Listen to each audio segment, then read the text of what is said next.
Towards Zero Deaths, Strategies for Pedestrians and Bicycle Professionals. And we will be speaking with Charlie Zegeer, Director of the Pedestrian and Bicycle Information Center, and Carl Sundstrom, Program Manager with the Pedestrian and Bicycle Information Center. My name is James Gallagher, and I am the PBIC Communications Manager. I will be facilitating today's webinar. I'd first like to say hello to today's speakers to make sure they are ready and that everyone can hear them. Charlie, are you there? I'm here. And Carl, do we have you on the line as well? I'm here as well. Attendees, if you can hear me and if you can hear our speakers, please click the hand icon located in the box in the upper right corner of your screen to raise your hands. This lets us know you can hear us. Great, I'm seeing lots of hands raised. Before we get started with today's webinar, I want to go over a few administrative details and the functionality of the webinar software. If for some reason your computer or web browser freezes during the webinar, please reload the website and log back in to the program. You will be able to rejoin the session. Please note that attendees will not be able to speak during the webinar. We do expect a large number of attendees on this call, and by muting your audio, it helps us cut down on confusion and background noise. As an attendee, you have a control box in the upper right corner of your screen that collapses and expands by clicking the double arrows. Though you are not able to speak, you do have the ability to ask questions by entering them in the question box. If you have a problem during the webinar, you may enter it here. I will monitor these questions and respond to you if I am able. Questions pertaining to the presentation may be asked at any time in the question box, but they will not be addressed until the end of the program, and we have built in some time for a discussion period. Please feel free to ask questions as we go along, and we'll try to get them after the presentation. When you exit the webinar, there's a brief survey that will pop up. We would appreciate your feedback on our performance. Within the week following today's webinar, you will receive a follow-up email from the UNC Highway Safety Research Center. Please do not delete that email. That email will include a link to download a printable certificate of attendance for 1.5 hours of instruction. If there are multiple attendees at your site, please forward this link to the other participants so they can download and print the certificate with their name. This webinar has been approved by the AICP for 1.5 CM credits. The Road Safety Academy, the training and education arm of the UNC Highway Safety Research Center, is a registered provider of CM credits. For more information on the Road Safety Academy, please visit www.rsa.unc.edu. And for more information on future webinars, or to view the archives from this webinar series and others, please visit www.walkinginfo.org/webinars. You can also stay abreast of PBIC webinars by following us on Facebook at www.facebook.com/petbike. In addition to these webinars, PBIC offers 4 different in-person training courses to provide technical assistance to professionals and community members in developing pedestrian safety action plans and improving conditions for walking. These courses can be found at www.walkinginfo.org/training. Now I would like to welcome and thank Charlie and Carl for their presentations today. We'll take questions at the end.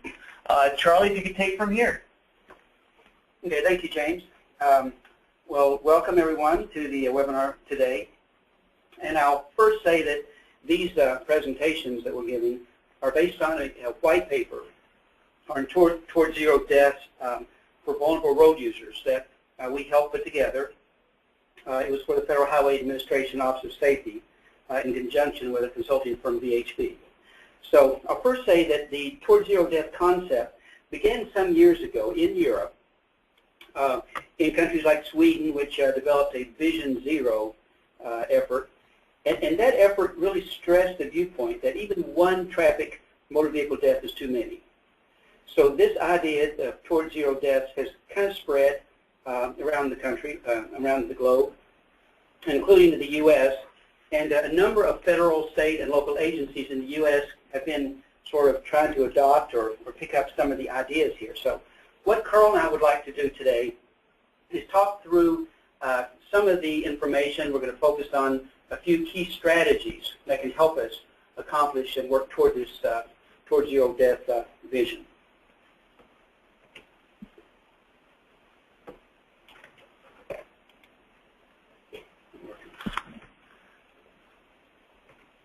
Okay.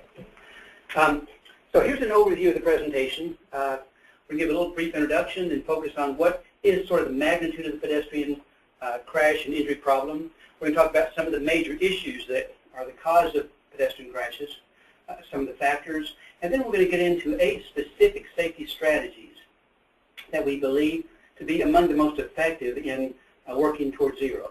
And then we're going to have a brief summary and talk about some next steps. So what I want to do first is give kind of a global view of this whole issue of injuries and deaths. Now, based on a 2009 report put out by the World Health Organization called Global Status Report on Road Safety, Time for Action, it talks about a little more than 1.2 million people on the planet that die every year in motor vehicle-related crashes. Also, around 20 to 50 million non-fatal injuries, again, worldwide. And that the fact that the crash fatalities on the highway are comparable to deaths from all communicable diseases that we have in the world. So it's really a serious global problem. Looking at it kind of another way, is motor vehicle crashes are essentially the leading cause of the deaths to people 15 to 29 years old. And really about half of this 1.2 million deaths every year around the world are what we call to vulnerable road users. And the WHO report referred to this group as pedestrian, cyclists, and users of motorized two-wheel vehicles, mopeds, motorcycles. So about half all deaths due to vulnerable road users. Now, if you look at it another way, of about the 400,000 pedestrians of this number that die every year around the world, is that most of these occur in lower income or medium income countries. Only a small percentage of them really happen in the higher income countries, like the United States, just to give you a little bit of global perspective. And then when you look at country by country, there are countries like China and India, as you might expect with their large populations, that really lead in terms of the number of pedestrian fatalities. China and India have the highest number. And the United States is 8th on the list, with just around 4,000 pedestrian deaths per year.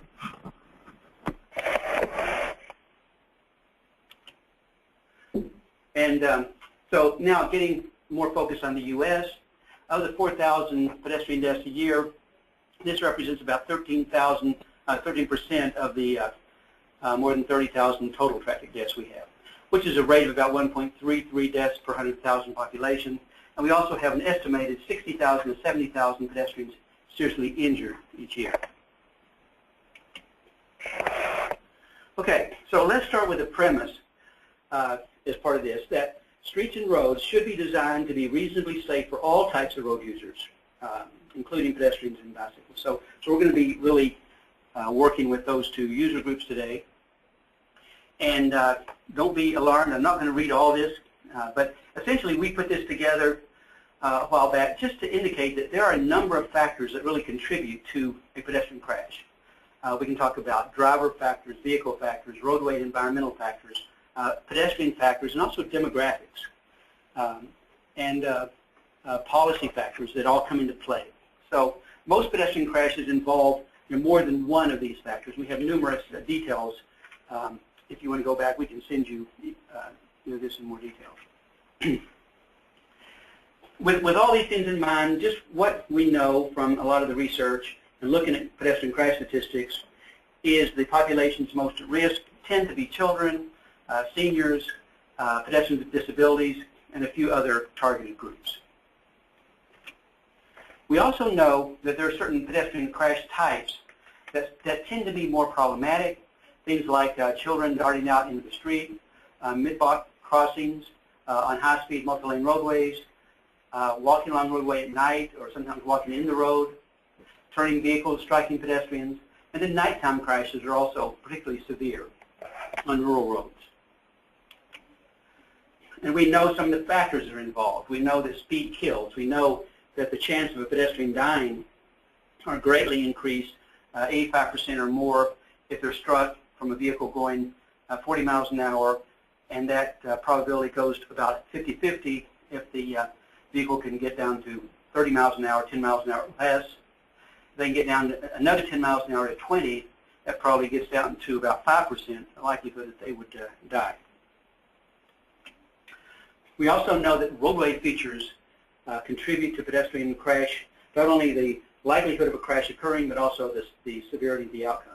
We know things like lack of sidewalks, like higher traffic volume, like greater vehicle speeds, more travel lanes, a lack of a raised median on multi-lane roads, and corridors that are along transit stops also tend to have more clusters of pedestrian crashes for a number of reasons. We also know that, especially in recent years, we have more problems with distracted driving and walking with cell phone and other text messaging, etc. Alcohol involvement has been a problem for many years. A lack of adequate education and enforcement, and certainly some of the infrastructure problems we're going to talk about and solutions for those. So here are the 8 strategies that I'm going to talk about related to reducing pedestrian deaths, and Carl's going to talk about some similar and some different ones related to bicyclists. So let me read them real quickly. We'll talk about providing pedestrian-friendly geometric guidelines and implementing those. Number 2 is implementing effective traffic control treatments. Number 3 is expanding funding for programs like Safe Route to School and education programs. 4 is improving safety conditions for transit users. 5 is promoting better and more enforcement programs. 6 gets into pedestrian visibility and how that needs to be improved. 7 is developing and implementing intelligent transportation system applications for vehicles and roadways. And number 8 is really developing a comprehensive pedestrian safety program for each local and state agency. So these are the broad categories of strategies we're going to be talking about. Okay, the first strategy involves not only updating and upgrading design guidelines like the AASHTO Pedestrian Guide and other documents, but also implementing those improved guidance. And these upgrades, many of these have been occurring in recent years in some of our national and state manuals based on some of the latest research, which is really good. And of course, there's a big need to continue doing that and improving the guidelines and the implementation. So let me just run down a few of these geometric or roadway improvements that we know to be most effective in terms of pedestrian crash reduction or the potential for benefiting pedestrian safety. Okay, we know about a well-designed network of sidewalks and walkways, not only in urban and suburban areas, but also when you get into rural areas. There needs to be a walkway or a place for pedestrians to walk safely so they're not walking in the roadway. Paved shoulders, 6 feet or more, can provide for bicycle and or pedestrian travel. We know from the research that well-planned sidewalks and walkways on both sides of the road are attributed to about an 80% reduction in pedestrian walking along roadway crashes. So we know this can be a really effective countermeasure for those types of pedestrian crashes. We also know from the research that having raised medians or pedestrian islands on multi-lane roads can reduce pedestrian crashes by about 35 to 40%. And so they're very effective, one of the best treatments you can do on multi-lane roads. Okay, now most of you are familiar with lane reduction, or it's been termed road diets, reducing the number of lanes. The classic lane reduction is from 4-lane undivided to 3-lane or even 2-lane roads. And here's an example of a road diet treatment where a 4-lane undivided was converted to 3 lanes, 1 lane in each direction with a center turn lane, and they added some pedestrian islands at key crossing points. So here's kind of a double benefit: fewer lanes and the raised islands. And we know from some research we were involved with that converting from the 4-lane to the 3-lane design is associated with about a 29% reduction in total crashes, pedestrian and motor vehicle. So that's a very cost-effective treatment under many conditions. Now there are traffic volumes above which this is not feasible, but up to approximately 20,000 vehicles a day, agencies tell us that it certainly works fine. Okay, next, we don't really have a crash reduction factor for curb extensions or tightening turn radii, but certainly these kinds of treatments can reduce the speed of right-turning vehicles. It shortens the crossing distance for pedestrians across the street, and also improves the sight distance between pedestrians waiting on the corner and those vehicles approaching from the left. So there's really several benefits from curb extensions and reducing turning radii. Again, you have to accommodate larger vehicles, but there's a right balance that you need to consider the needs of pedestrians as well as turning vehicles. Okay, next, we really emphasize the importance of designing and providing safe streets for people with disabilities, people with visual impairments as well as mobility impairments. Okay, we're going to get into strategy 2, which is really sign signals markings. And here's some very effective countermeasures that have been demonstrated for pedestrian safety. So first, I'll mention that it's important that there be continued improvements, to our national and state and local policies on sign signals markings. The MUTCD has really had some very good updates related to pedestrian safety in recent years, and certainly more changes have been considered by the National Committee on Uniform Traffic Control Devices. So as new research is concluded, certainly that should be considered strongly in updating the MUTCD on a continuing basis. Okay, now I'm going to report some new findings that were developed from a study in New York City that there's been a lot of controversy on, is it beneficial in terms of adding high visibility crosswalks? The types in the middle, the continental style, or at the bottom, the ladder style, compared to our standard parallel line at the top. And there has been a couple studies recently that have shown a significant pedestrian safety benefit from having high visibility crosswalks. A study by Chen and others in New York City a couple of years ago found about a 30% reduction in pedestrian crashes while converting to the high visibility crosswalks. So that's something that we need to take into account as we continue to maintain and implement pedestrian facilities. Okay, now the pedestrian hybrid beacon, sometimes called the hawk signal, which was originally developed in Tucson, Arizona, Richard Nasty and others there, and that has been approved in the 2009 MUTCD. A research study by Texas Transportation Institute found a significant benefit, a 60 to 70% reduction in pedestrian crashes as a result of adding these pedestrian hybrid beacons, but also a 30% reduction in total vehicle crashes. So many of these treatments that we're talking about can benefit motor vehicle safety as a whole, as well as pedestrian safety. Another example of that would be the raised median islands that's associated with reduced head-on crashes.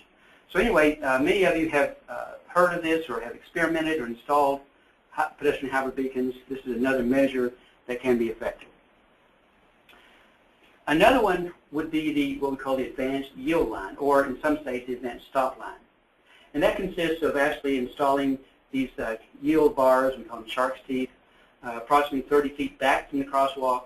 So for vehicles that do yield for the pedestrians in the crosswalk, we want them to yield about 30 or so feet back from the crossing so they don't block the sight distance of oncoming vehicles from behind. There's also a sign you can see associated with this that says, in this case, yield here to pedestrians. So we don't have really crash effects, but there's some research that shows these are promising in terms of increasing yielding at the proper place and reducing conflicts between motorists and pedestrians. Okay, another measure that's been found to be effective in reducing crashes is what we call protected left turn phasing. That can also not only reduce the chance of a left turn vehicle striking a pedestrian, but also reduces the chance of a left turn vehicle striking a through vehicle. So this has had some fairly dramatic effects, actually about a 35% reduction in total pedestrian crashes at an intersection, but more than a 90% reduction in all left turn related crashes at an intersection. So another very beneficial safety effect. Again, there are capacity issues that need to be considered along with this. Another measure that has been found to reduce pedestrian crashes about 5% is the timing that we give for the phasing of the pedestrian signal. This one called the leading pedestrian interval. I don't have a lot of time to go into it, but it essentially gives pedestrians a head start for a few seconds before it releases motorists. So pedestrians can get most of the way across the street and get cleared before the turning vehicles are released. Okay, strategy 3 gets into the need for more funding and activity related to safe routes to school and safety education programs. So there's a couple items I'll mention here. One is the fact that there needs to be more effort and more coordination with safety education for pedestrians and motorists, not only in schools but in many cities as a whole. Enforcement is one of the other essential ingredients that's needed at selected locations where there's speeding or lack of yielding, things of that type. And we need to continue to identify the need for engineering solutions near schools or school zones. And the other important element here is there needs to be close coordination between the schools, the parents, local city officials, engineers, planners, so that this system is handled efficiently and effectively. Okay, strategy 4, here we get into transit users. And as I said before, one of the highest pedestrian crash problems that we see is along bus routes, transit routes, where a lot of pedestrian crashes cluster, not only because there are a lot of pedestrians crossing, but that's one of the big reasons, but there are also issues related to bus stop placement and getting people safely to and from the bus. So let's look at a couple examples. And one thing that I think goes hand in hand with this is the fact that there are no real effective national guidelines on bus stop design and placement in terms of the physical characteristics and some of the treatments that are needed to provide safe crossings for pedestrians. So that's something that we think needs to be looked at. Another issue, I'm going to show you an example. This is a bus stop in one of our states. And when the photograph was taken, you can see there's no sidewalks leading to or from the bus stop. So people in wheelchairs, or that had difficulty walking on grass, would really have problems getting to the bus stop from their homes, to and from the bus stop. So actually, this particular stop received this treatment. This is the same bus stop after a sidewalk was installed. So we need to first of all think about, are we providing safe access to and from the bus stops? And then the other issue is, are we locating bus stops at places where pedestrians can get safely across the street? You can see this is a good example. The bus stop is past the crosswalk, so pedestrians get off the bus, walk to the rear of the bus, and cross. They're in the crosswalk where they can see oncoming traffic. It's a 2-lane road, fairly low-speed road, so it really serves no real serious problems for pedestrians. However, when we get into the higher-speed multi-lane roads, here is where we have more challenges of, how do we safely accommodate pedestrians getting to and from the bus stop. Now, obviously there are different issues going on here, some better than others, but at least they have installed things like the advanced yield lines that we talked about with signs telling motorists where to stop and yield, marked crosswalk, raised median island, overhead lighting, and a good sidewalk access to and from the bus stop. So there are these kinds of treatments that need to be considered, particularly on the higher volume multi-lane roads at bus stops. Strategy 5 gets more into the enforcement. And that while some agencies have selective enforcement, and certainly some cities more than others, we need more of this. This is just an example of an enforcement program that was implemented in Miami, Florida. And Dr. Ron Van Houten was involved in this. And I will say that they conducted yielding rates before and after the enforcement program, and yielding rates increased dramatically. But not only that, but they found that pedestrian crashes went down on these corridors where they had some intensive enforcement. So that's really an important part of pedestrian safety. But not only having police present, but the use of advanced photo enforcement is really important. Some of the European countries are years ahead of us in terms of effectively using photo enforcement, speed cameras, red light cameras. And so there are reasons why we don't have more of this in the U.S., some political, some economic, some citizens don't care for the program, obviously, but it's something that we really need to look into and try to implement on a wider scale, because there are benefits for pedestrians and traffic safety as a whole from using some of these automated techniques. Strategy 6 gets into the visibility issue. And while we talked about a large percentage of the very severe pedestrian crashes that occur on rural roads at night. Many of these involve pedestrians that are wearing dark clothing, don't have flashlights or visual clothing. Motor speeds are high. There may be some distraction going on. But what can be done on a nationwide basis to really improve this, reduce nighttime pedestrian crashes? So there are several things. Obviously, the clothing issue to make pedestrians more visible, either with reflective vests, with flashlights can help. Maybe even something creative, like trying to work with sporting good companies to sell clothing, sport clothing that has reflective material.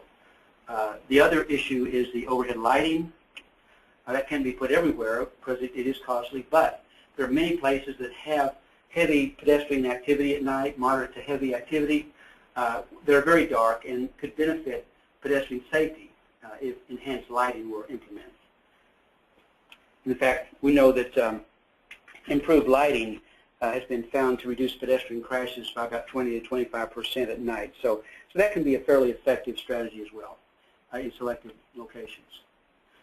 Okay, another measure we're going to talk about is really getting into ITS strategies. This is number 7. And I'm going to talk about 2 different categories. This one shows some automatic detectors that have been used in certain U.S. cities to automatically detect pedestrians and give pedestrians the walk signal and give traffic a red light so pedestrians don't even have to push the button. And then a second feature of these devices can be that it automatically extends the clearance interval until pedestrians are safely out of the street. So it's kind of a smart signal that enhances pedestrian safety, and it's been used in some of the European countries for decades, and still just now starting to get into some of the U.S. cities. But there are some real potential benefits from having some smart intersections to be more friendly to pedestrians. This can particularly be good for older pedestrians that have more difficulty getting across the street, or slower moving pedestrians that can extend that particular clearance interval for that pedestrian if needed. Okay, another category of ITS is really the smart vehicle side. And there's several different options that can be used there. One, everything was starting from the silent motor vehicles now, the electric cars, they need to be equipped with some noise-making feature so visually impaired pedestrians will know they're coming. Another attribute would be having some pedestrian or object detectors in vehicles that can pick up vehicles coming maybe from a side street or pedestrians in the roadway ahead that can sort of outsee the driver, particularly at night. A third feature, and some of these have been developed and are operational, would be more in the lines of avoidance by the vehicle itself. If a vehicle is coming up rapidly behind another vehicle, that the vehicle can actually brake for that vehicle. But some of these things do need some further development. And then the last thing on the list is kind of a higher level design. It's really actually the driverless motor vehicles that would have pedestrian and vehicle detection and avoidance. And these things we're hearing more and more about, that we're being told that these things are coming in the future. And the 8th strategy is really to have each state and local agency develop their own comprehensive pedestrian safety action plan. Now there's a current project going on by the Federal Highway Administration Office of Safety. We're involved in this along with other consultants and contractors, and it's really trying to work with states and cities that have sort of an abnormally high number of pedestrian fatalities or rate of fatalities. So there's 16 what we call focus states currently as part of this program, with several dozen focus cities, and many of them have already developed their own pedestrian safety action plan or plan to develop one in the near future. And that's really intended to focus on their own unique pedestrian safety problems and develop strategies to solve those problems. So this is something that any agency could do for themselves to work towards zero deaths for pedestrians. Okay, so you might say, well, yeah, all these sound really nice and all, but we have real problems in implementing these things. How, what are some of the obstacles that we face? Well, obviously for the first strategy, revising the AASHTO guide, that's currently being done on the pedestrian guide. But we know that DOTs continue to face real financial pressures and stresses. So getting some of these proven strategies implemented is a challenge that we all agencies face, but certainly looking at a complete streets concept and trying to incorporate pedestrian and bicycle design at the beginning of new streets when we retrofit roadways can really help in that regard. Number two, regarding the MUTCD, again, we need to continue to update guides like this as new research becomes available and find ways to implement the most effective strategies where they're needed. Expanding safe routes to school is somewhat more of a challenge with the new MAP 21 legislation, but now it's a little bit more up to states themselves to identify child safety as a priority and find ways to continue funding safe routes to school programs. Transit rider safety. There needs to be better coordination between the different agencies within the city and town, and then certainly funding needs to be there to make needed improvements. Photo enforcement. You all know about some of the political and privacy issues that have come about. There needs to be continued discussions among communities and with legislatures to figure out ways to overcome some of these for the benefit of the public safety.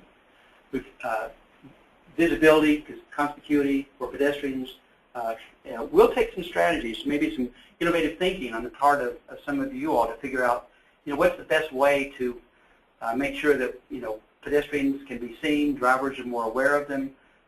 There are issues with visibility of clothing, with lighting, and that there are several elements that need to come into play there. ITS friendly streets and vehicles. Part of this is emerging technologies. Some of it is taking research that's been done and implementing it. And again, this is it's going to take a variety of you all out there and of all of us to figure out ways to move this further along. Developing pedestrian safety action plans is something that we can all do in our agencies, state and local, and it starts with identifying the problem, understanding what's going on, and then taking steps to make improvements. Okay, so the bottom line is, and here are some of the key things that we would bring from this, is that, again, thinking about the needed cooperation among governmental agencies, analyzing your crash data. Training is important to planners, engineers, educators, public health, police, to make sure that we're implementing things properly for pedestrian safety. There's a need for ongoing pedestrian safety research on some of these areas, and making sure that we have the right stakeholders, and maybe a champion in place for pedestrian safety in each community. Okay, so now your question is, all right, that all sounds good, but what can I do in my own city or state to get things moving right now? I mean, we've talked about 8 broad strategies, and so I think what we'd like to do is propose that you consider taking these steps, starting tomorrow or starting today, is first of all to try to designate a pedestrian and bicycle safety as an emphasis area. So this can be done at the state level by adding this, as part of one of your emphasis areas of your strategic highway safety program. At the city level, to develop a complete streets policy. And then secondly, to identify who are some of the key stakeholders and champions that can help pull all these elements together. Okay, next, take your pedestrian crash data, analyze your crash data, and identify what are some of the key trends or characteristics of pedestrian crashes, where are they happening, what are the intersections, the corridors, and the neighborhoods where pedestrian crashes are clustering. And then go out and look and see what's going on. Why are these crashes occurring? And then after you analyze the problems, identify your specific problems, and then establish some towards zero death goals. You say, well, what are you talking about? Well, a couple examples. One might be if you have a high number of children being struck as pedestrians in your city. So, okay, let's set a goal to reduce 10% of our child crashes each year for the next X number of years. Or if you have a lot of nighttime crashes, all right, let's set a goal of reducing 25% of those nighttime crashes by 5 years down the road to, say, 2018. So what's it going to take? We have to, maybe some education programs, maybe some improved lighting in certain locations, maybe some encouraging local groups to hand out reflective vests, whatever it's going to take. Another example would be trying to target senior pedestrian crashes. Set a goal. That's a difficult group of crashes, maybe more so than other groups, but it can be done, maybe with a combination of treatments. Set a goal of 5% reduction in those crashes per year. So, but anyway, focus and identify these goals based on your own pedestrian crash trends. Okay, next, not only listing the goals, but for each of those goals, what are some of the strategies that need to happen to actually help meet that goal? It may be education, enforcement, engineering, it may be policy changes, it may be a combination of those, but maybe there's some things that can be done sooner rather than later that we can start on those right away. And then if you can, develop, even if it's just a rough pedestrian safety action plan, get it down on paper, and so you'll see what kinds of plan that you intend to follow. Secure funding, implement the strategies, and try to work towards zero. Okay, here's just a few resources. What we'll do with James is give him a few links to some of these resources we talked about that can sort of help move you forward in making progress toward your pedestrian safety goals. So at this point, I'm going to turn it back over to James. All right, thank you, Charlie. We'll now hear from Carl Sundstrom. Before we do that, just to answer a few quick questions, PDF presentation, other slides will be available later today on www.walkinginfo.org/webinars.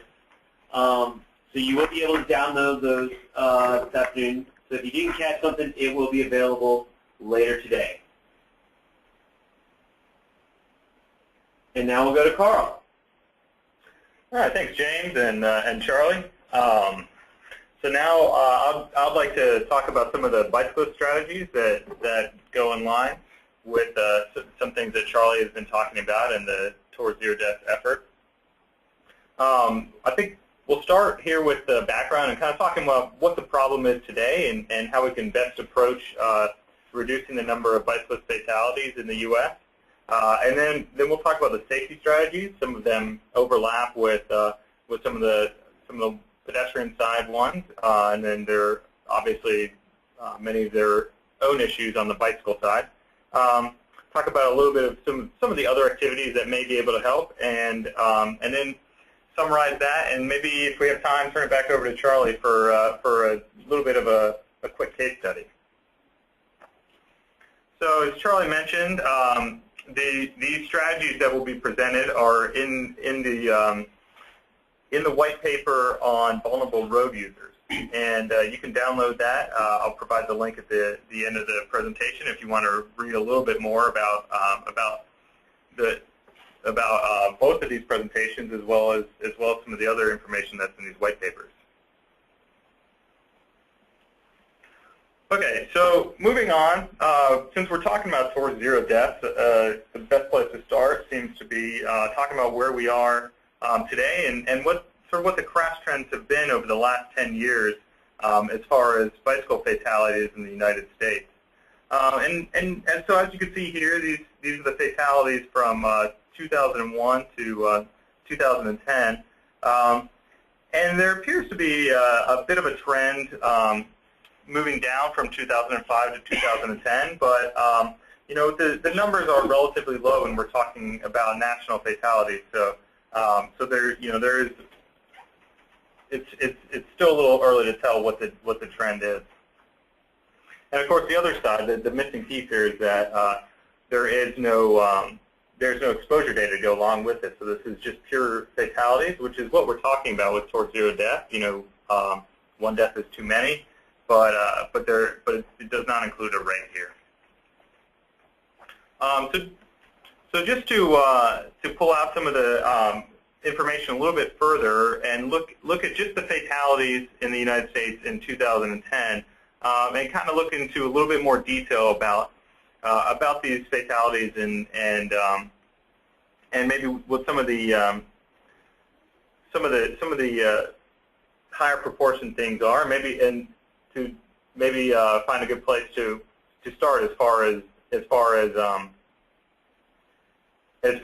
targeting the highest number of crashes. So again, in 2010, there were 618 bicycle fatalities. 21% of those were under 16. So that's obviously an overrepresented group and one that should receive some additional attention. 86% were male. I think that's clearly an overrepresented group, and there are certainly some reasons for that as well. Alcohol was involved in around 20% of all fatalities. 72% were in urban areas. 1/3 of all the crashes occurred at intersections, and 28% of them were in the evening hours between the afternoon and evening, between 4 and 8 p.m. And this is just these are just the fatalities that have been reported on the roadway. So this this doesn't take into account a lot of the off-road fatalities that occur in places like parking lots and trails and some other off-road locations.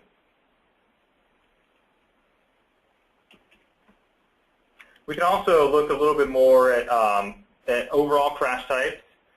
North Carolina is a bit unique in that it has an extensive crash database where all the pedestrian and bicycle crashes are crash typed every year, and so it gives you another place to look. And this is total crashes. This isn't just fatalities, but it's also what's been reported in the from the police officers. So given that, I would take these with a grain of salt, but it does allow for you to see certain trends here. One is the motorists overtaking bicyclists. That's accounted for 33% of all crashes, and oftentimes these are some of the more severe crashes due to the speed differentials. And then the other ones that really pop up and account for about 25% are these bicyclist left turn and the merge, and then bicyclist failure to yield in the mid-block locations. And there could be some combination there of driver error and drivers failing to yield to bicyclists, as well as bicyclists failing to yield, especially in mid-block locations, things like coming out of driveways too quick. Perhaps they were riding on the sidewalk in the wrong direction and thus weren't necessarily detected.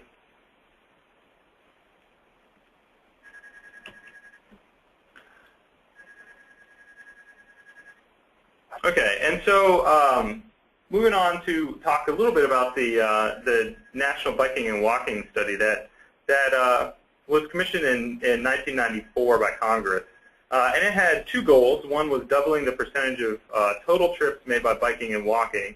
And this is at the same time it wanted to reduce the number of bicyclists and pedestrians killed or injured by 10%.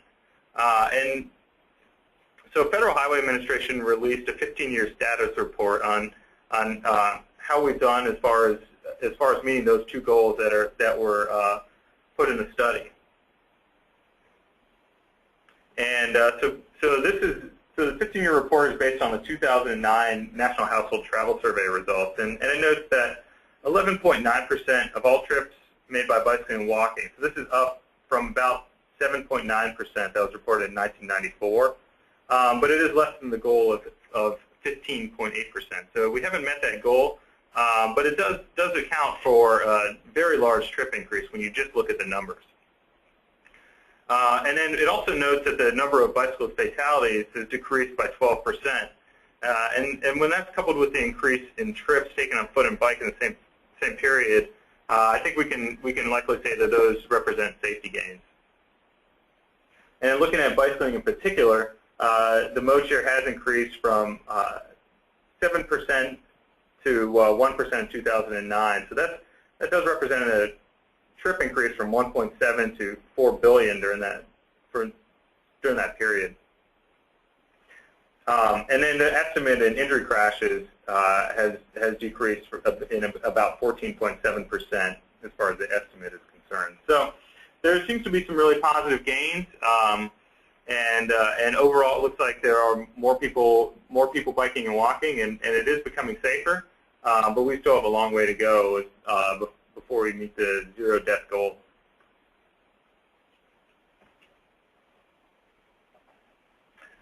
So using the crash data that we looked at, and looking at the most frequent crash types and locations, and trying to pick out select some of the most immediate areas where we think we can make the biggest difference as far as moving towards zero death. we've come up with 5 strategies and target areas to focus on.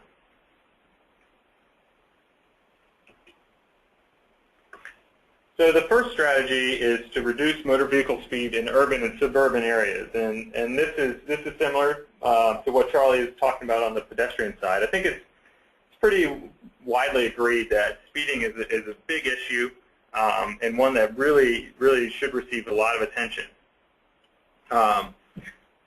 Regarding bikes, the real issue here is that with speeding, it reduces the reaction time for motorists considerably.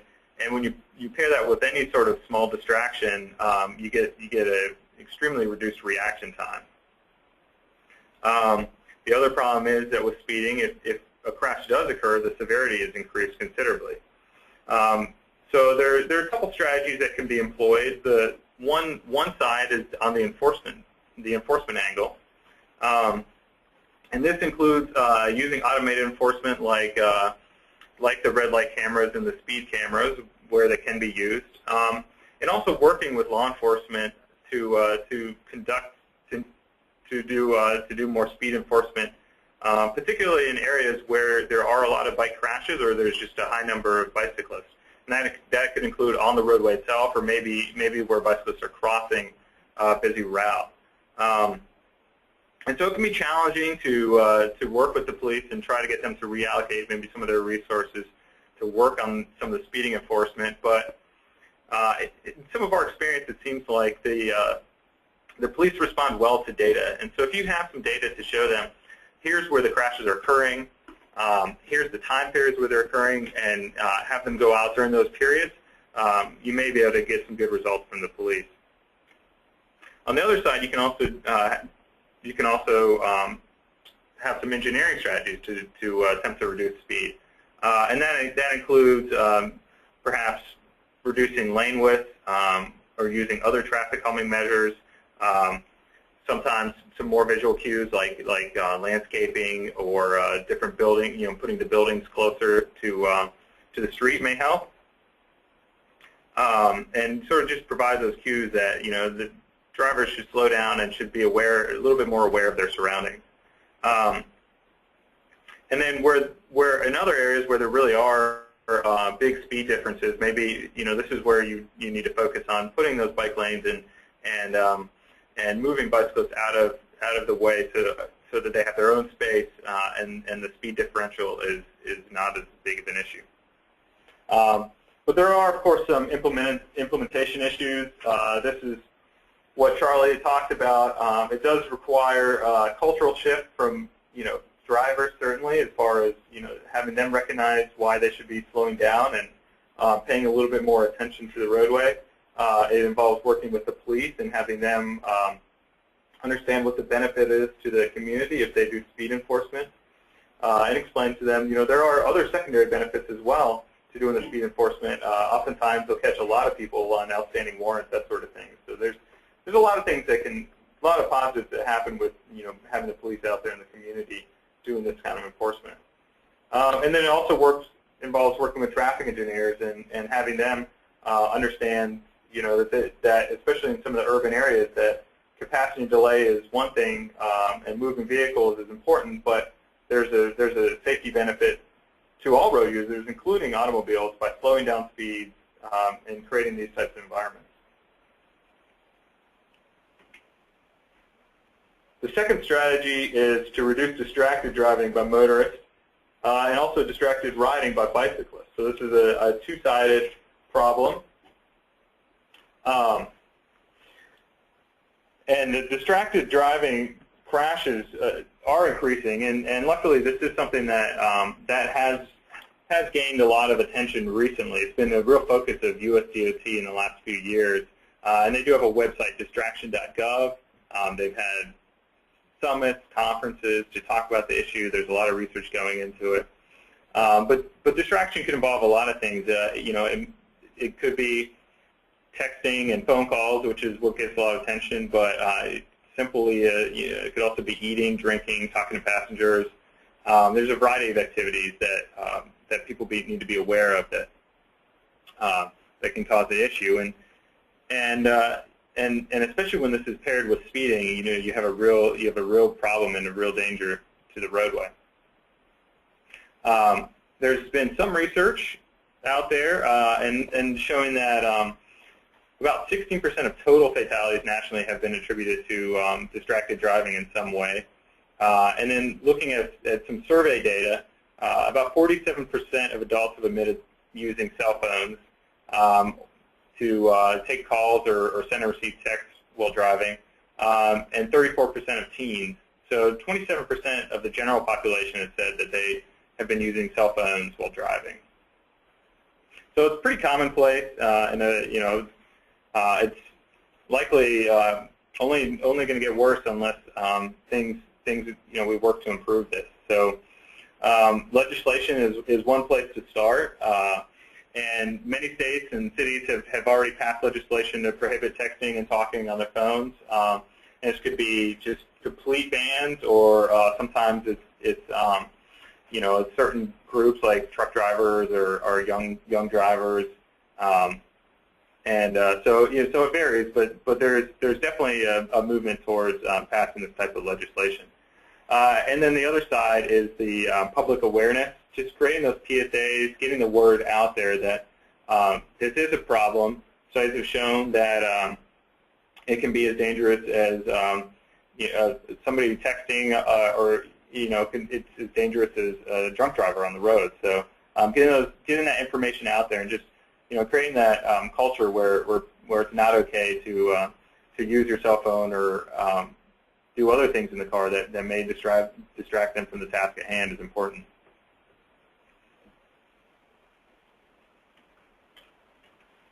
Okay, the third strategy here is educating motorists about how to share the road with bicyclists. So there's a lot of several issues here with motorist education and how to share the road. One of the issues is just simply letting motorists be aware that bicyclists are out on the road and that they should actually pay attention and take care around bicyclists. And give them a little bit more information about what these potentially dangerous actions are that they're doing, and that includes things like pulling out of driveways and side streets and making left turns and right turns, and generally just keeping an eye out for bicyclists and knowing where they may be and what the most dangerous maneuvers are. Another area where they could receive more education, and this is a bit of more of an urban issue, is the dooring crashes, and actually just looking before opening the doors in urban areas, because there may be a bike riding right by. And just another issue is just letting them know how bicyclists may ride and what the laws are, that they are free to use the entire road, and that they are legally allowed to be in the road, and that they may be in multiple places in the road. They may be closer to the edge line, or they may be in the middle of the edge line, or middle of the travel lane, and depending on where they're turning, they may also be placed. So just getting that education out there and letting the drivers know how to drive safely around bicyclists and understanding the laws is important. And there are a few ways to do this, and there are many different groups that may need to be targeted. But this includes adding the information to drivers' education handbooks and the drivers' exams. There could be videos that could be developed and placed in different areas. PSAs, I've heard of some of those being played at DMV offices in different states. And generally just putting public service announcements out there could be very helpful in as far as changing the culture and creating that awareness. And of course, these are interim steps. Hopefully, there'll be a lot more bicyclists out there on the roads in the future, and the awareness will increase at the same time to go along with that. The fourth one is to educate bicyclists on how to ride in traffic and how to use proper equipment. So this is sort of the other side of things, is educating the bicyclists, not just the motorists, but also the bicyclists. And so a lot of bicyclists need education about just how to ride skillfully in traffic that many people haven't received. And this includes things like simply basic riding skills, information about riding in the same direction of traffic rather than riding against traffic, also proper lane placement, where they should be in the lane, and versus being on the sidewalk, for example, or being too far over in the lane, and avoiding the dooring situation is another concern that needs to be taught, and being aware of turning vehicles. So especially at the intersections, getting this information out to bicyclists of all types and potential bicyclists is important. But then there's also the education side, not just about riding, but also riding equipment, and just how having a bike that is properly fitted and it has brakes that work and is well maintained is important. Nighttime riding, a lot of crashes occur after dark, and oftentimes they occur when the bicyclist doesn't have reflectors and lights, and so getting lights out there to people can provide a big safety benefit. And then also just wearing more reflective and conspicuous clothing at night, and or even in the daytime, and wearing helmets can help reduce fatalities. So right now, there are basic bicycling skills being taught, and that includes in elementary schools, classes. There's a lot of videos out there. A lot of skilled instructors are teaching classes, but there needs to be a pretty big expansion of these types of classes and the offerings and the awareness of the classes being offered out there. And then on the other side, bicyclist distraction is an issue. There's bicyclists being on the cell phones does actually contribute to quite a few crashes, and as we saw in the crash data, alcohol plays a big role in bike crashes. About 20% of all the fatalities were alcohol related. So, there should be some more education there about the big danger. Maybe people feel like, oh, it's safer to ride their bike after they've been drinking, but that's not necessarily the case. And then the final strategy is to reduce intersection conflicts. So we saw from the FARS, the fatality data, that around 1/3 of all fatalities occur at intersections. And so this is definitely a place that needs a lot of focus and attention if we really are serious about reducing the number of fatalities nationally. And so there's a couple parts of the problem. One is the movements by bicyclists themselves. If going back to the educational piece about coming off the, maybe they're riding on the sidewalk or just in the wrong location. And then a lot of them occur due to the motor vehicles turning and right across the path of the bike. So maybe it's a left turn for a motor vehicle and they're looking for that gap with other cars but not looking for the bike. Or maybe it's the right turn where they just passed a bike and the bicyclist is going straight and they turn right and hit them. And so there's a lot of research out there. Charlie in the pedestrian one was able to show a lot of crash modification factors. On the bike side, there's a little bit less of that, but there is a lot of good research that's going on now and is planned for the future that should tell us a lot more. And especially as more and more cities are putting in bike facilities and experimenting with what the most effective treatments are at intersections as far as improving safety. So that includes more widespread use of, potentially the widespread use of color in bike lanes and in the conflict zones. Reducing the speed limits in high-use bicycle corridors could help at the intersections. It gives a little bit more time and awareness for drivers. A way, Charlie mentioned the road diets. That's a good way to potentially reduce the speed limits, reduce the number of lanes and the conflicts there. Bike boxes, especially in areas where there's a lot of turning conflict and a lot of bike traffic, advanced stop bars, using that leading pedestrian interval that Charlie talked about, but also using it as a leading bicycle interval could be another way to get bikes out there and a little bit more, allow them to establish themselves a little bit more in the intersection before they before the turning conflicts. There could be some of those enhanced detection systems that Charlie was talking about. In 2010, the Federal Highway Administration had gone on a European scan and produced some recommendations, and one of those was using convex mirrors at areas where there's sight distance problems. So that could be another area where by providing those convex mirrors, we might be able to reduce quite a few of these crashes at the intersection. And even shared lane markings, just ways to position, to provide some feedback and let bicyclists know where they should position themselves may be beneficial.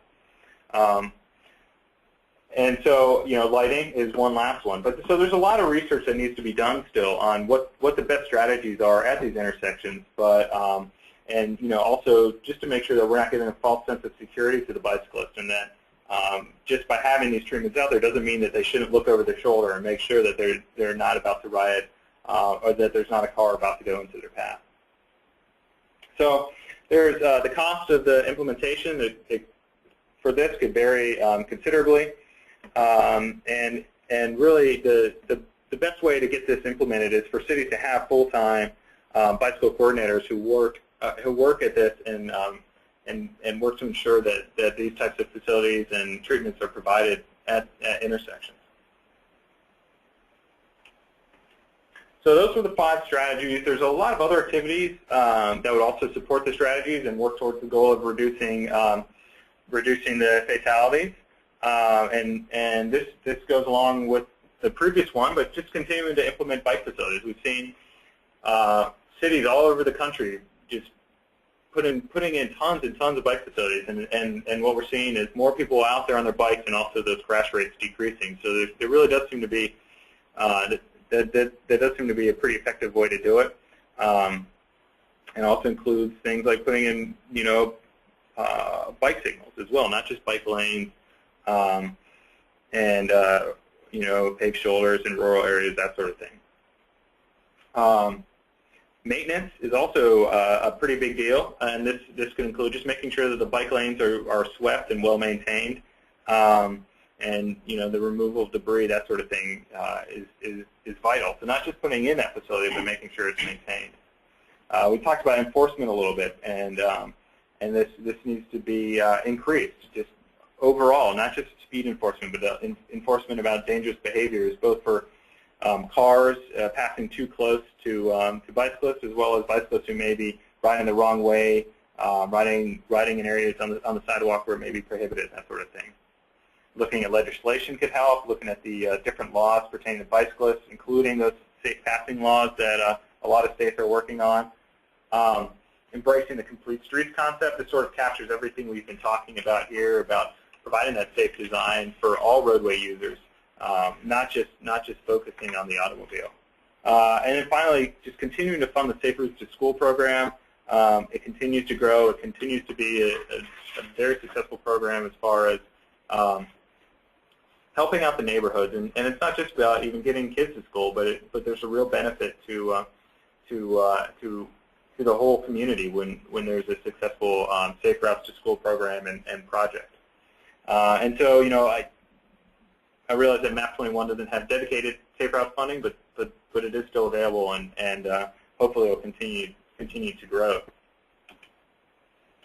But I think we're on the right path. There seems to be there seems to be a paradigm shift with everyone. Planners, engineers seem to be focusing on this. There's a safety in numbers effect. So the more bicyclists we get out there, the more awareness there is for bicyclists, and so so this will only continue to improve. A lot of the strategies that were presented are pretty low cost on the whole, and they're not just engineering strategies. So it really does involve looking at some of these other E's like the education and enforcement. So that complete model is important. And so, as I mentioned, here's a link. If you can find the Safer Vulnerable Road Users white paper if you go to our walkinginfo.org/library and search for it there. Okay, so with that, is there time to briefly why don't we take a few questions, and then if there's time at the end, we'll talk about a little example from one of our cities. Okay, we'll start the Q&A. All right, let me pull up your questions now. What is the difference in pedestrian crash reduction between corridors when pedestrian facilities on one side and corridors and facilities on both sides? Oh, okay, that, I'm thinking that's asking about sidewalks on one side versus both sides? Correct, I think Okay. so. Okay. That's a really good question. We were involved, there's a study about Patrick McMahon a few years ago that really tried to look at that in Wake County, North Carolina. And it's tough. The real answer to that is we don't know it precisely. From the study we did, there was a clear reduction, that 88% reduction in pedestrian walking along roadway crashes if there were sidewalks or walkways on both sides of the roadway. There weren't enough sites with only sidewalks one side to really do a crash-based study. But the thing is that comes into play if there's only a sidewalk on one side is not only that some people will be walking in the road on the other side of the street in some cases, but you're going to have more pedestrians actually crossing the street back and forth to get to the sidewalk. So we don't have the real crash numbers on that, but we strongly recommend that wherever possible, wherever feasible, to provide facilities on both sides of the roadway. All right, thanks, Charlie. On road diets, the common road diet scenario is a reduction from 4 lanes to 3 lanes. Is there any research on crash/injury reduction benefits of going from 5 lanes to 3 lanes? That's a really good question. I haven't seen any research that has really quantified that. Some of the studies have, there's a limited number of sites that have, gone to that kind of configuration from 5 down to 3. There's also some that have gone from 4 lane to 2. But I don't have a % reduction simply because there haven't been enough sites, with that conversion that have allowed or, where there's been a full-blown crash-based evaluation yet. Is there any table or reference that lists the reduction of crashes with each type of improvement? Yeah, what we have, in fact, let me add one other quick point to the question right before that. I did forget to mention that we did a study a few years ago looking at pedestrian crashes on marked versus unmarked crosswalks. So one of the things we did look at is the number of lanes. So while there hadn't been a study separately done on that road diet treatment, we did sort of a modeling study where we looked at pedestrian crash rates on, 2 lane, 3 lane, 4, 5, 6, 7, and we did find that roadways with fewer numbers of lanes, in other words, 3 lanes instead of 5, or 3 lanes instead of 4, had a significant reduction in pedestrian crashes. So, reducing number of lanes does reduce pedestrian crashes, all else being equal. So we know that. Even a slight reduction going from 3 lanes to 2 lanes. So that's clear, and obviously shorter crossing distance for pedestrians. Okay, now the other question, do we have, I guess, crash reduction factors? And by the way, now we call them crash modification factors. I didn't want to get into some of the lingo, but if something reduces crashes by 30%, that's a crash reduction factor. But now the Highway Safety Manual says, all right, let's use a crash modification factor. So a 30% reduction in crashes means 1 minus 0.3 is 0.7 is the crash modification factor. So anyway, it's just terminology. But we've just recently finished up kind of a summary of these crash modification factors for different kinds of pedestrian treatments. In fact, so as soon as we get final approval on it, we will add it to the website, and I'll ask James to send it out to everybody. But it really summarizes at least all the research we've seen, primarily from the U.S., but a little bit of research from other countries, that quantifies as best we can the crash effects of different treatments, signs, signals, markings, geometric improvements, lighting, things like that on pedestrian, and in some cases on total crashes. Yeah, and if I could just add, there's also, it looks like somebody actually put it in the comment field, there's the Crash Modification Factors Clearinghouse, the cmfclearinghouse.org, where you can search by pedestrian or bicyclist and specific crash types, and it should pull up all the studies that where it resulted in some sort of CMF.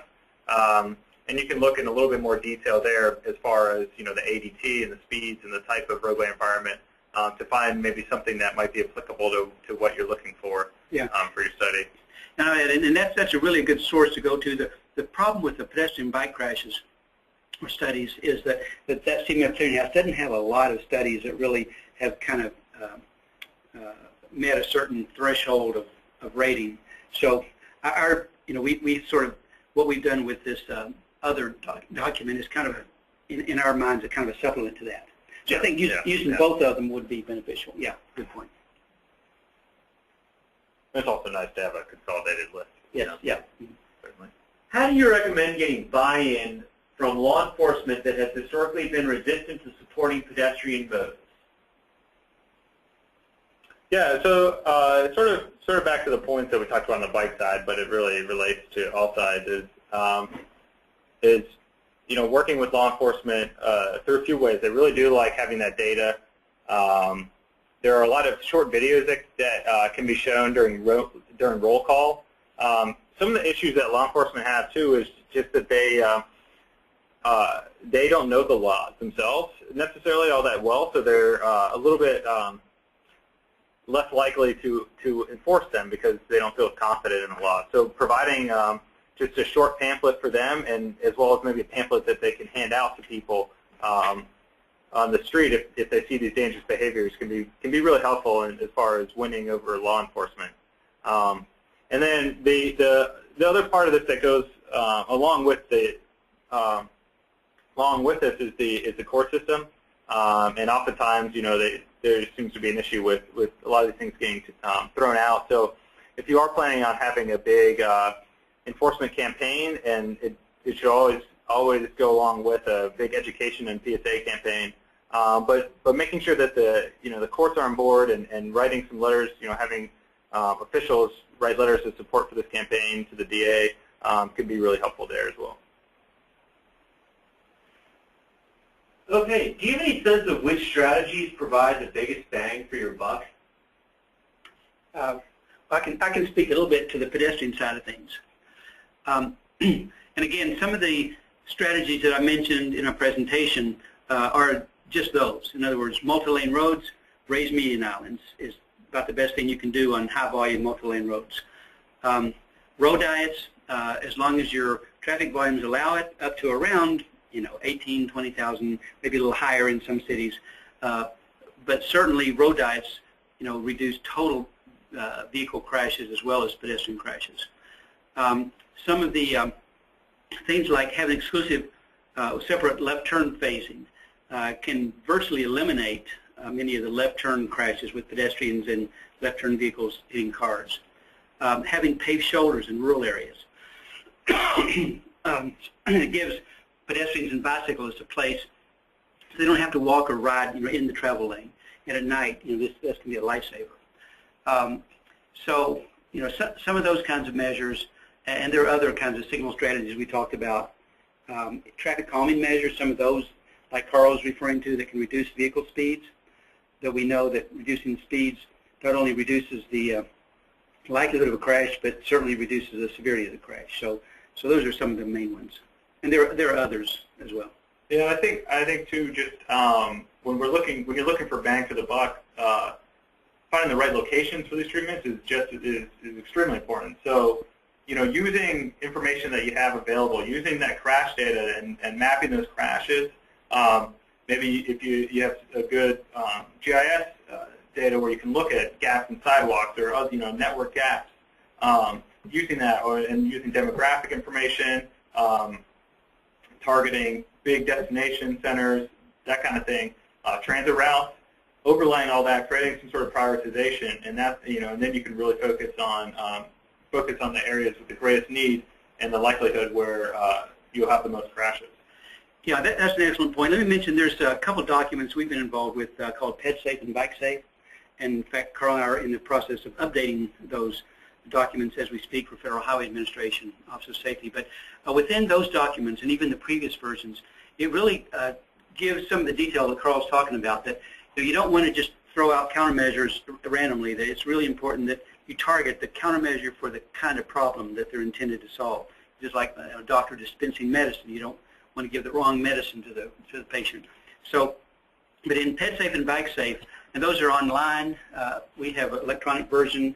There's also something called the expert system that allows you to go in and give some of the site characteristics or crash patterns that you're having for pedestrian bike crashes. And then it will give you sort of a short list of what are some of the treatments or medicines that are most appropriate, or at least to be considered. Obviously, you have to do some investigation of the specifics of the site, but you want to be real careful to make sure you match up the right treatment with the site problem. So, James, can we give them that link to PedSafe and BikeSafe? I will try to put it on the site. Okay. And worst case scenario, just do a search on our site for PedSafe and BikeSafe, and you will be able to find it.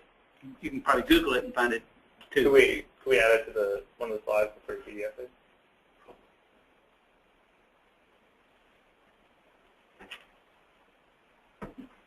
Carl, in your presentation, you mentioned the BAC with accidents. Was that a driver or a cyclist? Those were figures for cyclists, I believe. So, yeah, the 20-something% were cyclists involved. And it's actually this. So I mentioned it. It's also an issue on the pedestrian side. It's quite an issue as well. Alcohol crashes at night. What are some methods for mitigating pedestrian crashes involving fatalities of pedestrians with illegal blood alcohol levels? Okay, that's a tough one. Let me mention that, I mean, people can talk about education, they can talk about these things, but, these are very difficult crash situations to address. We were involved, a couple of our researchers here at HSRC were involved in looking at some corridors in Florida a few years ago where there was an abnormal number of drunk pedestrians that were being hit crossing wide streets. And so the recommendations they came up with are really more about traffic calming, slowing down speeds, and increased lighting, because those crashes were happening at night, fairly dark conditions, high speeds. So they really focused more on the roadway design and the visibility of the roadway. In other words, without trying to dramatically change the behaviors of people that already had too much to drink. So that's certainly something that should be considered. And that's another thing we're looking at. The crash data can help. Oftentimes they occur in bar areas or near convenience stores. Mm-hmm. So focusing some of the efforts there, and this is another place where law enforcement can be a good partner. Yes. Do you have any suggestions for how to get motorists to look for pedestrians coming from the opposite direction of traffic on one-way corridors? Wow, that's a good one. Okay, first of all, we can talk about whether it's signalized or not, because the answer would be a little different. But I know we studied senior pedestrians being hit in one big city, southwestern city, a few years ago, where motorists would come up to a stop sign on a side street, look to the left and wait for a gap in traffic, and pedestrians would come from their right, and the driver was not expecting them. So one of the issues, and this is a tough one, but one of the issues is sight distance.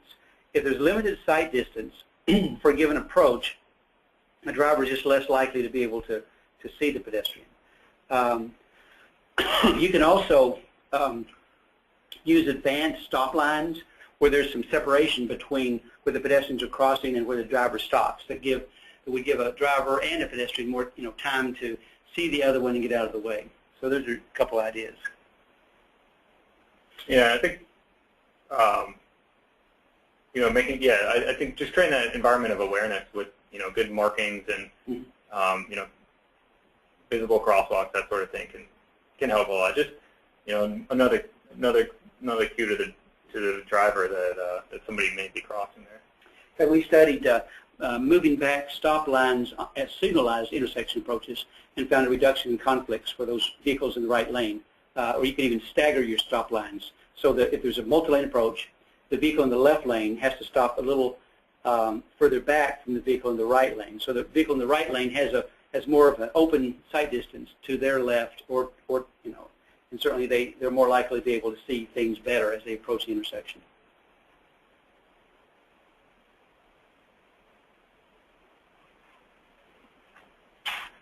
Looks like a lot of questions coming in. Yes, there are. Okay, someone asked about the New York City study supporting the high visibility crosswalks. Now, this is a study by Chen and about 5 authors. Now, one of our researchers here, Raghavan Srinivasan, was involved in that. So that is New York City. So what we can do, James, we can have a link to that study. And there's another study also that found very similar results of safety benefits of high visibility crosswalks compared to the standard parallel lines. So what we'll do is I'll give those 2 links to James so he can put them on the site as well. Is there any data to suggest that having two-way left turn lanes or medians increases pedestrian crashes? Okay, I can touch on that. We did actually look at that issue when we did our study on marked versus unmarked crosswalks. So basically, we did look at situations on 2-lane road, on multi-lane road, with and without medians. What we found, number one, is obviously multi-lane roads have higher crash risk for pedestrians than 2-lane roads. Number two, we found that for multi-lane roads, it's significantly safer if you have a raised median, and I emphasize the word raised, compared to having no median. We found almost no benefit of having a 2-way left turn lane, there for pedestrian refuge.